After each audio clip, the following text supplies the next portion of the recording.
Well, let's get talking now. The World Bank has cut Nigeria's 2022 growth forecast to 3.1% from a previous forecast of 3.8%.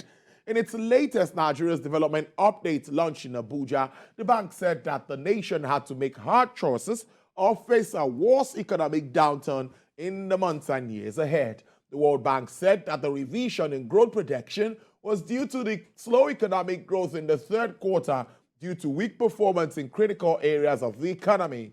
The bank also forecast growth to slow 2.9% in 2023, adding that Nigeria's economy needs to grow faster to reduce poverty. Recall that in October, the IMF had predicted a slower growth for Nigeria's economy in 2022, changing its forecast from 3.2% in July to 3% afterwards. Well, let's discuss this worrying review from the World Bank, and I'm being joined by the Managing Director and Chief Executive Officer, Dignity Finance Investment Limited, Dr. Chijioke Ikechukwu. Thank you so much. Doc, it's good to have you, and compliments of the season. Thank you, Tolu. I know the air of the season is everywhere.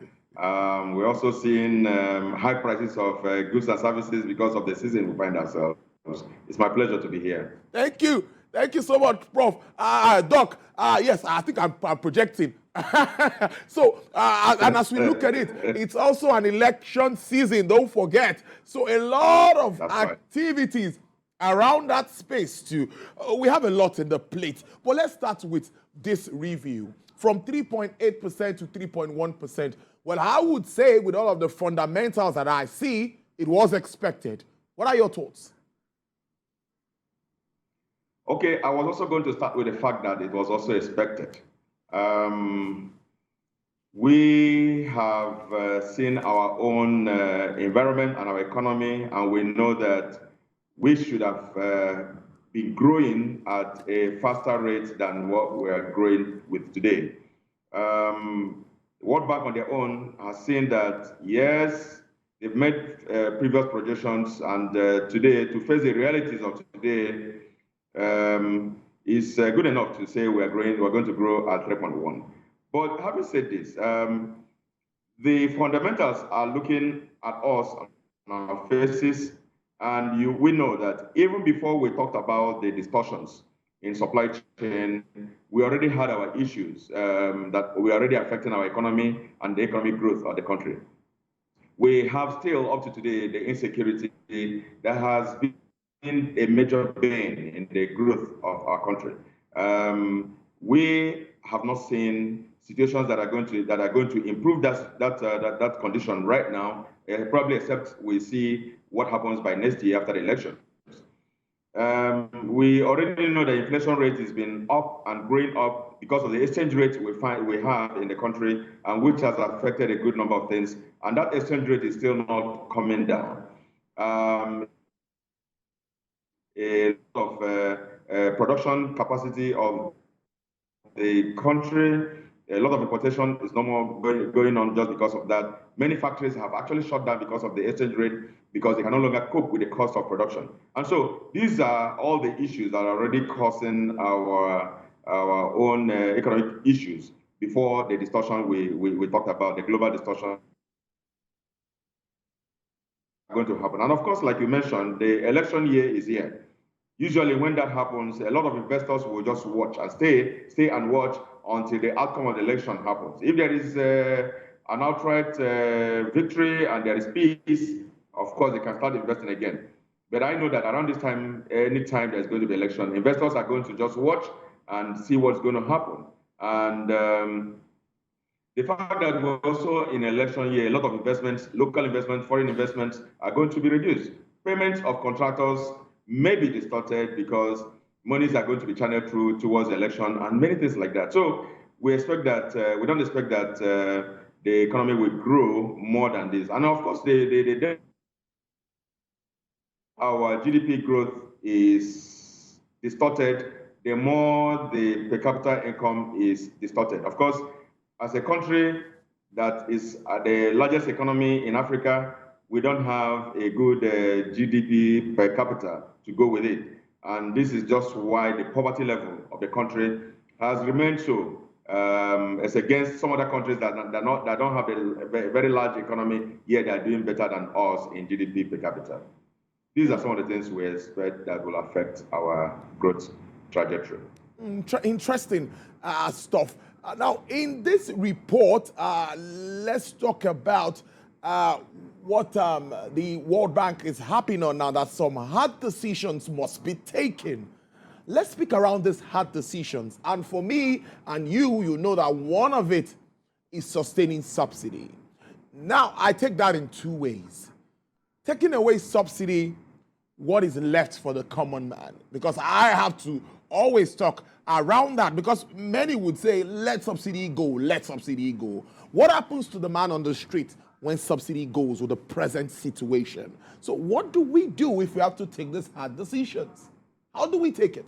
How do we manage it?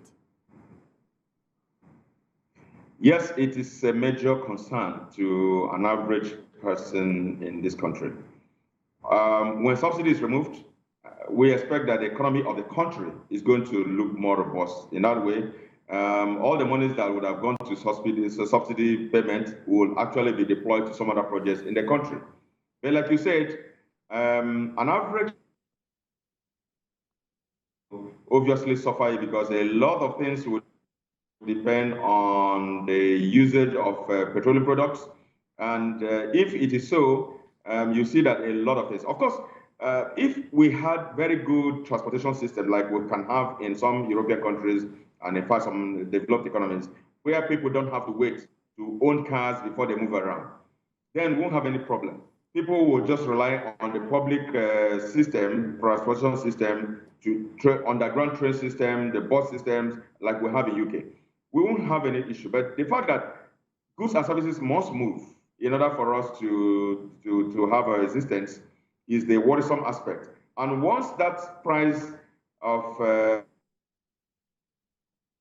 just going to have a kind of hyperinflation that you cannot imagine. Prices of goods and services are going to increase pro rata.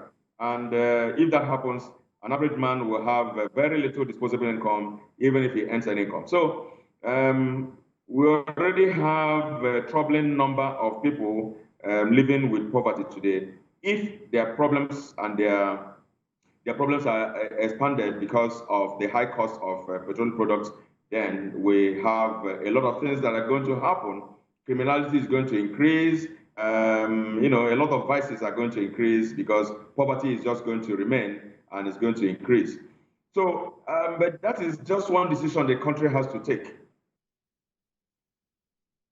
At the positive side, a lot of people are going to be developing a lot of products that are not going to rely on petroleum products and probably have to rely so much on some other energy products that will not have anything to do with petroleum products. We also expect that maybe some kinds of electric cars are going to start coming into the system where people are going to be less dependent upon petroleum products. And we're going to be having a lot of people signing on to some of the solar energy kind of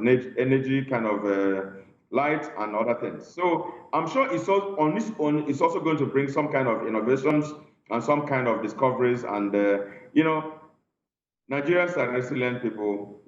Once that happens, people are going to adjust. But I'm of the opinion that we have to remove that so that we know ourselves the way we are. We can actually assess ourselves the way we are so that we can take decisions to alleviate the poverty that's going to hit the masses of Nigeria. Dr. Ikuchukwu, when a country finds itself or herself in this kind of situation, there's always need for drastic actions. And one of it is policy initiation. Just like we had the Economic Recovery and Growth Plan at a particular time, we had the Economic Sustainability Plan also at a particular time, a lot of sustainability plans also for the COVID-19 pandemic and all of that. We can go on and on with all of these plans, export promotion plan, grants and all of this were given. Now we have a developmental plan also for 2021 to 2025. We are not short of all of these plans, but why are we not maybe getting what is expected after instituting all of this? What more needs to be done? Yes, it is just one thing to to ensure that all those plans are executed word for word, and every item there executed, and you have your scorecard of how you have achieved all those. Unfortunately, we find ourselves in a situation where that plan is made and kept, and the other economic situations may just arise.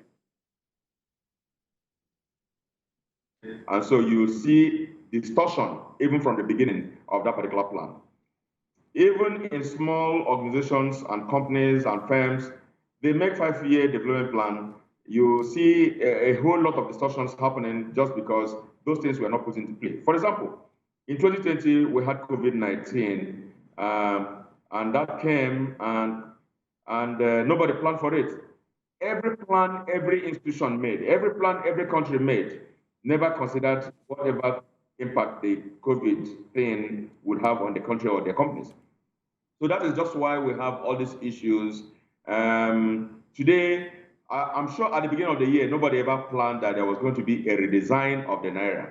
It was not part of the plan that at social time of the year, there will be a redesign of the Naira so that people will plan towards it. And so if all the people made all their plans based on other things and never put into consideration the fact that Naira will be redesigned, all the plans made for the next 3 years or 4 years will all actually be distorted. These are some of the issues. And again, do we have the political will to follow our plans through? You know that the plan you have today is a plan of a particular government.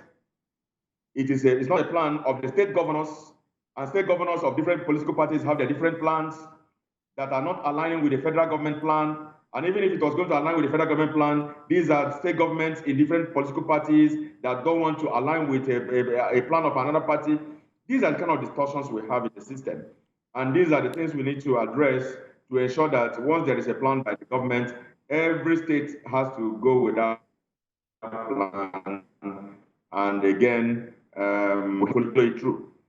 Those are the issues we have. Of course, Dr. Ikechukwu, you're a Christian. I am also a Christian. Of course, our Muslim brothers and sisters, we are all one. We worship the same God. But I want to ask you, as we prepare for Christmas, do you think that this will look like the normal Christmas that we used to have? One of my colleagues was joking today and said he's seen the Chris and he's yet to get the mass. Just jokingly in the newsroom. But truth be told, because even marketers and business people are telling you that we're not making what we expect to make. Manufacturers have stocked warehouses, but the prices of some of these things are on the high side, like you started this conversation. What kind of Christmas are we looking at? The way you know the kind of Christmas we find ourselves is just use yourself to judge. Tolu, for the first time in many years, I decided I'm not going to be traveling for Christmas because you have to fly from Abuja and you're a family of 5. For 5 of us to travel home and come back, we're going to be spending 1 million naira on flight alone. It was never this expensive. And so before now, we could all fly and come back and fly back. And, so you start with that. Aviation cost has increased. Prices of goods and services, goods have also increased. So all you do is just to readjust your budget concerning Christmas. And you are beginning to ask questions, what will happen if you don't travel, by the way? Will anything happen? Will the heavens fall? No, just so stay where you are and don't bother about Christmas and just keep living your life as if it's a normal life.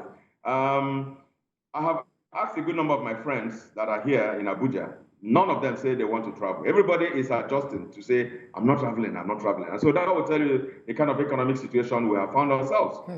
Cost of everything has gone up. And then the worst on this issue is the fact that all the roads are not safe. Insecurity in the land has also worsened the matter. And so why do you want to risk your life and spend so much money to go and do what within such a short period? And so we're all here, and I'm sure you're going to be in Lagos, and all of us are going to just remain and see Christmas come like any other Christmas in other countries. Of course, that's what we're left with. I would have to just cope with that. And it's also happening abroad and everywhere. Dr. Ikechukwu, before I let you go now, finally, let's wrap up on this note. I'm worried about fiscal sustainability as we move into 2023. And I know you are worried too. What can we do? Non-oil, non-oil, non-oil. Are we doing enough? Are we sure that we'll get enough proceeds from that? Thank God crude production is increasing, but we say we want to diversify. Yes, we need to ask ourselves what is working. What are those things that are working for us? What are those things that are increasing the growth of our GDP? What are those things that are increasing revenue for us? Now, what are those things that are not working? Once we identify those things that are working, we need to make sure that we make frantic effort to make them work more. We know that today, for us to survive in the economic growth we're talking about, for us to stabilize the exchange rate, we need to make frantic efforts to make sure that our exports are promoted and everything concerning exports must work. So government has to do everything to encourage everybody to be an exporting firm and not an importing firm, to ensure that we are producing more, and for what we produce, we export. Government has to create such kind of incentives for export, specifically for exports. Once we do that, we know that more and more monies are going to be coming into the coffers of the country. Are there those things taking away our revenue base? Yes, there are many of them. We need to identify them and make sure we eliminate them in order for us to have more revenue. Let us close every hole that has been created in the system. What are those things taking away our revenue? We know a lot of them. The government people know a lot of them. We close all those loopholes and make sure that the revenues come into the system. And so, is there anything affecting our manufacturing firms? Yes. Energy and power.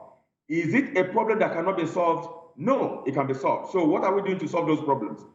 Our electricity problem has been in the news area for many, many years. What have we done? How far have we solved the problem? Have we been rotating around the same place? So these solutions are there. What we don't have is the right political will. Once we have them, we'll grow and we'll continue to improve, and the economy will improve by 2023. It's a good way to live it. Again, on that yes, optimistic note, yes, the country will improve. You wanted to say something, Doc? Yeah, again, we need to identify the right leadership. We need to identify the right leadership and the right people to handle the right. If these things are working in other countries, in developed countries, I still worry all the time why they're not working for us. So it must be a fact that we have actually not had the right people to handle the right things. Once we have that, the economy is going to be better for everybody. Interesting way to live it. I've been speaking to Dr. Chijioke Ikechukwu, is the Managing Director and Chief Executive Officer at Dignity Finance and Investment Limited, a top member, a leading member of the Abuja Chamber of Commerce and Industry. Thank you so much, Doc. Hopefully, this might be our discussion for the end of the year. Yes. I'll say hello to you. Thank you so much.